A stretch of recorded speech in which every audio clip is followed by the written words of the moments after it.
Halo guys, balik lagi di channel Joy Falcon alias Joy Pala-Pala Kontol. Kali ini kita akan membahas sebuah film yang cukup menarik untuk dibahas. Film ini berjudul The Marksman atau MM, di mana seorang pria yang berprofesi sebagai penjaga perbatasan sekaligus peternak sapi berusaha membantu seorang bocah dari gangster yang mengejar mereka. Tanpa berlama-lama, kita langsung saja ke pembahasannya. Film ini dimulai dengan memperlihatkannya seorang anak yang baru pulang di sekolah. Dia bernama Miguel. Dia tinggal bersama ibunya yang bernama Rosa. Ketika Miguel sedang makan, lalu ibunya mendapatkan sebuah telepon dari pamannya bernama Carlos. Isi percakapannya adalah Carlos menyuruh ibunya agar segera kabur dari sana karena kini Carlos sedang dikejar oleh beberapa orang di belakangnya. Ibunya pun menurut dan segera mengajak Miguel pergi dari sana. Kemudian kita akan lihat si Carlos tadi ternyata tertangkap oleh gangster itu. Dia pun dihajar dan dibunuh. Kini mereka mencari Rosa dan Miguel selanjutnya. Kemudian kita akan melihat Rosa bersama Miguel yang hendak menyeberang ke perbatasan diantar oleh seseorang. Namun tak lama mereka melihat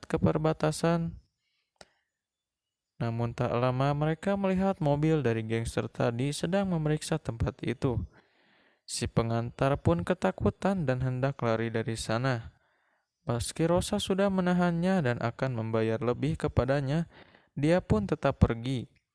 Rosa pun menyeberang sendiri dengan diberitahu bahwa ada lubang di pinggir perbatasan itu. Ia pun segera mencarinya karena gangster itu sudah melihat mereka. Mereka pun menemukannya dan segera masuk. Namun kaki Rosa menyangkut dan berdarah oleh pagar itu. Kebetulan ada seseorang yang lewat dan hampir saja menabrak Miguel. Pria ini bernama Jim. Dia seorang penjaga perbatasan negara di sana. Jim pun menawarkan bantuan dengan menelepon polisi dan akan membawa mereka ke rumah sakit. Namun Rosa menolaknya karena takut. Tak lama gangster itu pun datang dan meminta Jim untuk menyerahkan mereka kepadanya. Namun tentu saja Jim tidak akan memberikannya karena kini mereka sudah berada di wilayahnya. Tentu saja hal itu memancing kemarahan dari mereka dan terjadilah adegan bedil membedil di antara mereka. Setelah memojokkan mereka, Jim bersama mereka pun masuk ke mobil dan pergi dari sana. Namun sayang Rosa mendapat luka tembakan di perutnya. Ternyata salah seorang dari mereka berhasil naik mobil dan akan membunuh Jim. Untung saja Jim dapat menjatuhkan pria itu. Kemudian datang lagi salah satu dari mereka dan memberitahu bahwa orang yang tertembak tadi adalah saudaranya dan dia mati. Tentu saja hal ini membuat dia semakin marah. Kini kita lihat Rosa yang sedang dalam keadaan sekarat karena mendapat tembakan tadi, meminta kepada Jim untuk menjaga anaknya dari gangster itu. Dan akhirnya Rosa pun harus mati. Pada malam harinya datanglah para polisi untuk mengevakuasi mereka. Salah satunya bernama Sarah. Dia merupakan anak tiri Jim dan seorang kepala polisi di daerah sana. Mereka berdua pun dibawa ke kantor polisi di sana. Jim pun tidur di mobilnya. Keesokan paginya, Jim pun terbangun dan melihat mereka kembali di sana. Lalu Jim pun memeriksa isi tas yang ditinggalkan oleh Rosa. Dan ternyata isi tasnya adalah uang yang bernilai sangat banyak. Lalu dia pun pergi dari sana. Namun ketika dia melihat tas itu lagi, seketika Jim pun mengingat kembali ucapan dari Rosa yang menitipkan Miguel kepadanya. Hal itu membuat Jim pun kembali. Dia pun bergegas untuk menemui anak itu lagi. Dia meminta izin kepada penjaga dengan alasan dia sudah berbicara dengan anaknya, Sarah. Dia pun diizinkan dan menemui anak itu, kemudian mengajak dia untuk pergi dari sana. Namun hal itu dilihat oleh gangster yang tadi, dan mereka pun berencana untuk menyeberang ke perbatasan untuk mengejar Jim. Kini Jim pun kembali ke rumah dan segera mengemasi barang-barangnya untuk pergi dari sana. Mereka pun pergi dan hendak pergi ke Chicago untuk mengantarkan Miguel ke saudaranya sesuai pesan ibunya waktu itu. Lalu kini para gangster pun sudah berada di rumah Jim. Mereka semua pun memeriksa semua sudut rumah itu. Dia pun menemukan sebuah lencana bekas Jim dan surat yang entah apa isinya. Dia pun membawanya dan mereka membakar rumah Jim. Lalu kini Jim melakukan perjalanan dengan anak itu. Di tengah perjalanan dia berhenti di sebuah SPBU untuk mengisi bensin dan pergi ke minimarket untuk membeli peta. Kini bos gangster itu pun memberikan surat tadi untuk diperiksa. Kini Jim pun menelepon Sarah untuk memberinya kabar. Sarah bertanya kenapa Jim melakukan ini. Selain perbuatan Jim membuat posisi Sarah terancam di kepolisian, hal itu juga dapat membahayakan nyawa Jim. Namun Jim mengatakan bahwa dia melakukan itu karena dia sudah berjanji kepada ibunya, dan telepon pun ditutup. Sementara itu, anak buah dari bos gangster itu memberitahu bahwa dia berhasil melacak keberadaan Jim. Jim baru saja menggunakan kartu kreditnya di sebuah pom bensin dan minimarket. Mereka pun bergegas ke sana. Sementara itu, Jim pun kembali melakukan perjalanan. Namun di tengah jalan mobilnya mengalami masalah. Lalu gangster itu pun mendatangi SPBU dan minimarket tadi. Dia pun bertanya kepada kasirnya dengan memaksa. Dia pun menyekap dan menyuruh dia membuka CCTV-nya. Dan dia pun tahu mereka pergi kemana. Jim pun membawa mobilnya ke bengkel. Mobilnya mengalami kerusakan akibat bekas tembakan yang waktu itu. Radiatornya mengalami kebocoran dan harus diganti. Namun hal itu membutuhkan waktu 2-3 hari karena onderdilnya yang susah.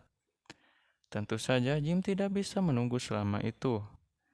Tukang bengkel pun menyarankan untuk menambah radiatornya untuk sementara.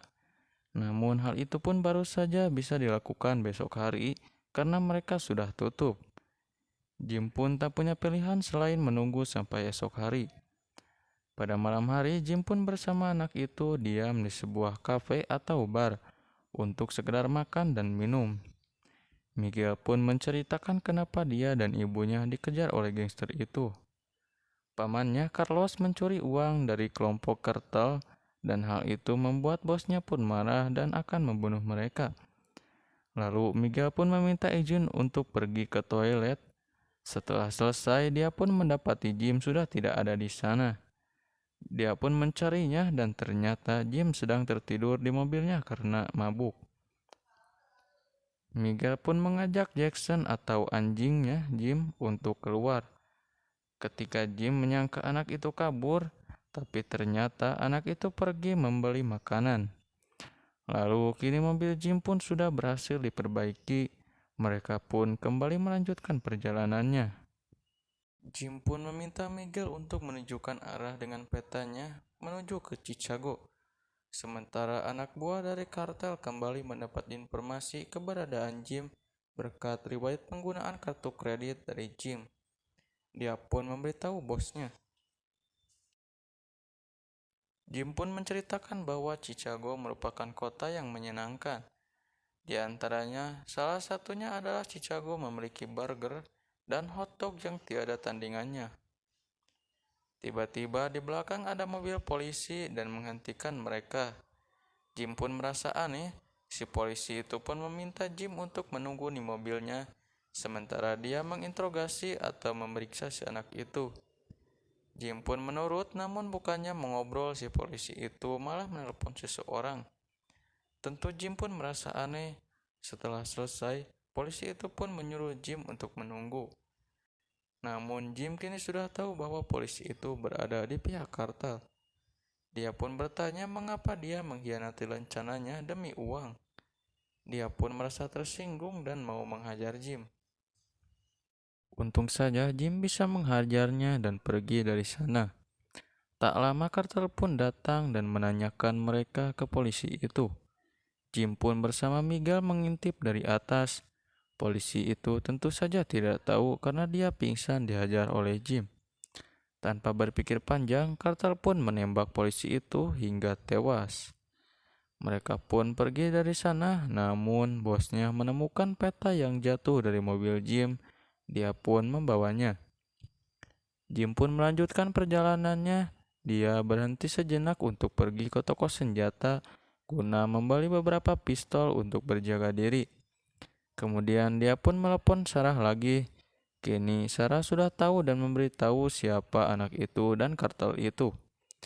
Paman anak itu mencuri uang dan dia ditemukan digantung di bawah jembatan oleh mereka. Kartel merupakan gangster besar yang berada di Meksiko dan mereka tidak pernah memberi ampun terhadap orang yang bermasalah kepada geng mereka. Terutama Jim yang sudah membunuh saudara bosnya. Sarah pun meminta Jim untuk kembali dan menyerahkan anak itu demi keselamatan dirinya. Dan Jim pun kali ini bersedia. Sarah pun berbicara bahwa dia akan menjemput Jim di sana. Jim pun membeli pakaian dan makanan untuk anak itu. Kemudian Jim pun berencana untuk mencari penginapan di daerah sana. Kali ini Jim tak menggunakan kartu kreditnya. Di kamar anak itu berbicara tentang Chicago dan hal pertama yang mau dia coba adalah burgernya. Namun Jim bingung karena kini dia akan menyerahkan anak itu dan tidak jadi pergi ke Chicago. Jim pun menyuruh anak itu untuk tidur. Ketika Jim tertidur, tiba-tiba dia terbangun karena Jackson anjingnya ingin keluar. Ia pun mengeluarkannya, namun ternyata kartel sudah berada di sana dan memeriksa satu persatu kamar penginapan di sana. Dia pun segera membangunkan Miguel dan berkemas. Kartel pun datang dan mereka kabur melalui jendela ke belakang. Kartel bersama anak buahnya mencari mereka, namun tak lama polisi tiba di sana dan membuat kartel pun pergi dari tempat itu. Jim menyuruh Miguel menuju ke mobilnya sedangkan dirinya mau menjemput dulu si anjing Jackson. Namun ketika kartel akan pergi, tiba-tiba si anjing Jackson malah menggonggong pada kartel. Tentu saja, kartel langsung saja menembaknya. Jim pun yang melihat anjing yang selalu menemaninya itu mati, merasa sangat sedih. Dia pun membawa si anjing Jackson ke mobilnya. Keesokan paginya, Jim bersama Miguel pun memakamkan si anjing Jackson dengan layak. Namun, Jim berbicara seolah-olah menyalahkan jika dirinya tak nekat mengantarkan anak itu, maka kejadian ini tidak akan terjadi.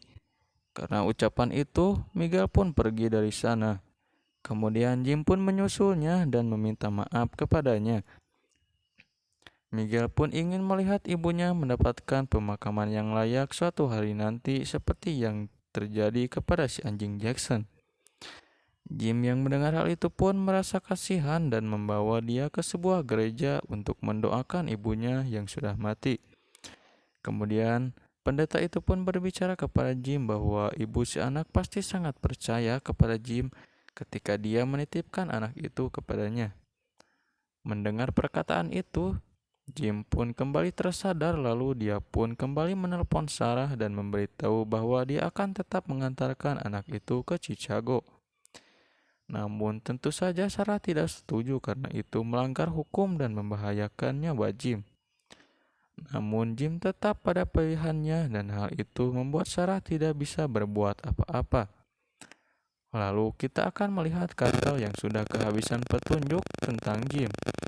Tiba-tiba anak buahnya membuka peta yang tadi lalu memberitahu bosnya bahwa mereka pergi ke Chicago. Dia pun menelepon temannya yang juga gangster di Chicago untuk memantau dari keberadaan Jim. Lalu kita lihat Jim sedang berlatih menembak dengan senjata barunya. Dia pun mengajarkan anak itu menembak dan melepaskan peluru agar pistol bisa aman. Lalu si anak itu pun berbicara bahwa suatu saat dia akan membalas dendam dan membunuh mereka semua. Namun Jim mengatakan bahwa tidak ada perasaan baik setelah membunuh seseorang. Pada malam harinya Jim pun mengobrol tentang uang itu. Namun Miguel pun tidak menginginkannya dan akhirnya mereka pun membakar semua uang itu. Keesokan paginya mereka pun melanjutkan perjalanannya. Namun teman dari kartel sudah mengawasi mereka dari atas jalan. Mereka pun mencari jalan menepi untuk menghindari kartel. Namun teman kartel memberitahu mereka pergi kemana. Mereka pun melihat mobil kartel di seberang jalan. Terjadilah kejar-kejaran. Namun nampaknya mobil Jim radiatornya kembali bocor. Dia pun menyilangkan mobilnya dan bersiap untuk menembak mereka. Hanya dengan 2 tembakan, yang pertama dia mengenai si supir dan yang kedua tepat mengenai bannya. Dia pun mampu menyukir balikan mobil itu. Namun penumpang lain belum mati dan terjadilah tembak-menembak. Karena mobilnya terbakar, Jim pun lari bersama anak itu ke sebuah peternakan di sana. Mereka bertiga pun mengejar Jim. Lalu Jim pun mengambil posisi dari atas dan menembak salah satu dari mereka. Headshot. Lalu selanjutnya dia pun pergi ke bawah dan menyuruh Miguel mengalihkan perhatian dan dia pun berhasil menembak yang kedua. Tinggal kartel saja, namun kartel menuju ke Miguel dan menangkap Miguel. Kartel pun menyuruh Jim meletakkan senjatanya dan menyuruh Miguel menembak Jim. Tapi Jim memberi isyarat dan Miguel mengerti dengan melepaskan peluru pistol itu. Namun sayang sekali Jim tertembak 1 kali. Mereka pun berkelahi dan Jim pun mendapat beberapa luka tusukan di perutnya. Lalu Miguel mengambil pistol itu dan ingin menembak kartel. Namun Jim melarangnya dan merebut pistol itu dari Miguel. Dia pun menembaknya dan menyuruh Miguel keluar. Ketika akan ditembak lagi, kartel memberikan lencana marinir milik Jim yang ia bawa dari rumahnya. Dan Jim pun tidak jadi membunuh kartel dan meletakkan pistolnya seraya berbicara bahwa dia masih memiliki kesempatan untuk berubah. Jim dan Miguel pun pergi dari sana. Keesokan harinya, mereka sampai di rumah keluarga Miguel di Chicago. Jim pun memberikan rencananya dan menyuruh Miguel ke sana. Dan Jim pun pulang menaiki bis sambil memegangi perutnya yang terluka. Dan akhirnya film pun berakhir. Oke guys, sekian dulu pembahasan film kali ini. Jangan lupa untuk dukung channel ini dengan cara like, komen, dan juga subscribe agar saya dapat menyediakan video-video menarik lainnya bagi Anda. Kita ketemu di video selanjutnya. Saya Joel Falcon, pamit dari hadapan Anda.